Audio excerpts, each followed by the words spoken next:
Hello, friends. This is Dave Hurwitz, executive editor at ClassicsToday.com, here with this splendidly adventurous new release on Cedille, the Chevalier de Saint-Georges, Joseph Bologne, L'Amant Anonyme, the only surviving opera that he wrote. It's an opera comique, an opera with dialogue, and there's some really special stuff here that I just adore, which I have to tell you about. But the Chevalier de Saint-Georges, as some of you may know, ran the Concert de la Loge Olympique. He commissioned Haydn's Paris symphonies. He was a master fencer. He was the bastard son of a French nobleman and a Haitian African lady, a black woman. And for that reason, he suffered enormous prejudice in his lifetime, but still managed to have quite a career. It's kind of fascinating where people drew the lines, which were as much, sort of jealousy motivated, probably, as racially motivated. But boy, he had a life. And he wrote quite a bit of music, and it's charming. It's Rococo in style. I mean, and let's deal with the elephant in the room, shall we? The reason he's getting attention now is because he was part black, and that's a trendy thing. And my take on that, as I've said many times, is great. That's as good a reason as any to listen to him. Why? Because we're kidding ourselves if we think the world of classical music is somehow this puritanical or aesthetically elevated search for high art. It's not. It has nothing to do with that. The only thing that matters in determining what gets played and why is if it's part of the canon of certified classics, which is sort of mindless, or politics, money, sex, all the usual nonsense, because if it's rare repertoire, if it's stuff we don't know, it has to get played. We have to have a chance to hear it. We have to decide whether we like it. There has to be a critical mass of exposure to the piece. And what determines whether that exposure happens? It isn't the quality of the music, believe me, particularly because no one's heard it. So who's making those decisions? It has nothing to do with that. It has to do with the politics of the classical music biz.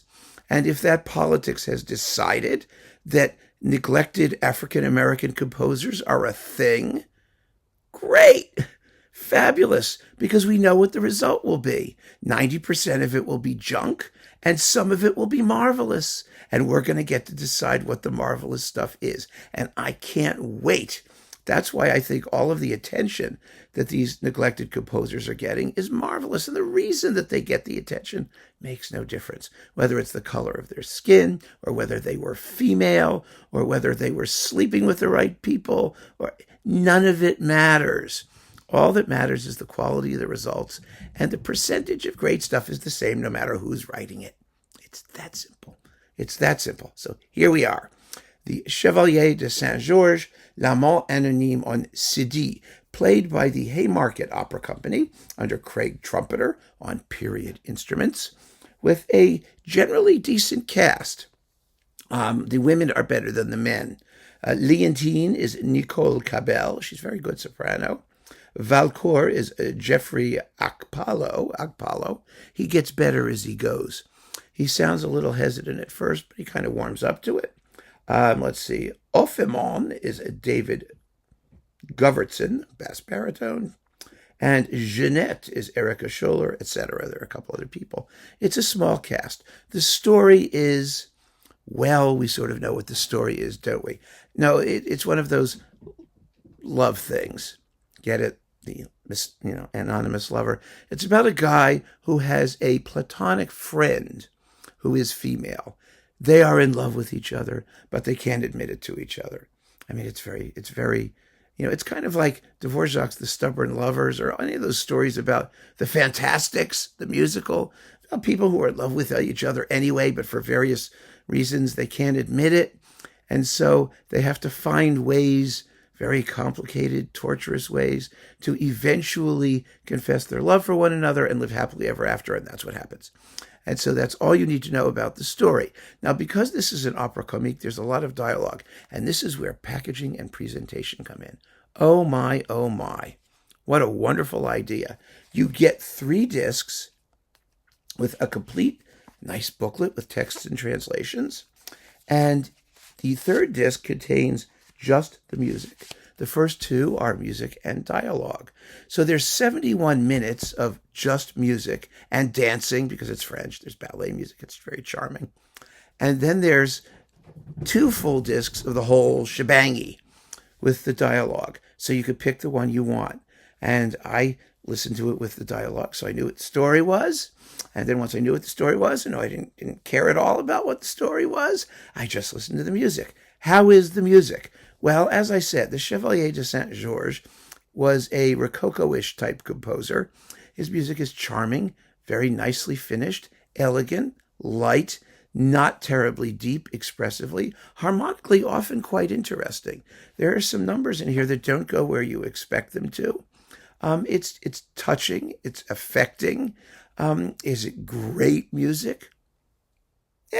Who knows? I mean, calling him the Black Mozart was kind of stupid, as some people did. He was no Mozart, not by any stretch of the imagination, but he was a decent composer of his era, and he wrote a charming little opera. Now, the performance, as I said, the men are better than the women. The forces are period instruments and teeny, teeny, teeny, tiny. 3 violins, 3 second violins, 3 first, 3 seconds, 2 cellos, a third of a bass. And the rest of the orchestra consists of bassoons, oboes, and horns, I think. Maybe flutes, I can tell you. I think there's some flutes in here. But they're too small. It's quite simple. It sounds that sort of period instrument tiny. Now, the opera was not written for the Paris Opera. It was composed for a salon, probably, a chamber of forces. So it's not a big piece. But I think the orchestral contribution, it gets the job done. Don't get me wrong, it does. But it's rather scruffy and somewhat anemic sounding. And, I wish that they had just invested in having a few more players in the string sections. It's always a good idea. I don't give a damn what the performing forces of the period might have been. We need to do what the music wants us to do, don't we? And his music is, to have the requisite charm and sex appeal. I think it could have done quite well with a warmer basic sonority. But it's a small criticism because of the interest of the piece and the wonderfulness of the classy presentation by Cedille and the excellent notes. This is just a class act all the way, soup to nuts. And for that, I can forgive a lot. And there's not a lot to forgive here. It's charming and it's delightful, and I just enjoyed it. And you probably will too. So, the Chevalier de Saint-Georges, also known as Joseph Bologne, L'Amant Anonyme, the Anonymous Lover, opera comique, a real discovery. So keep on listening, friends. Thanks for joining me. Take care.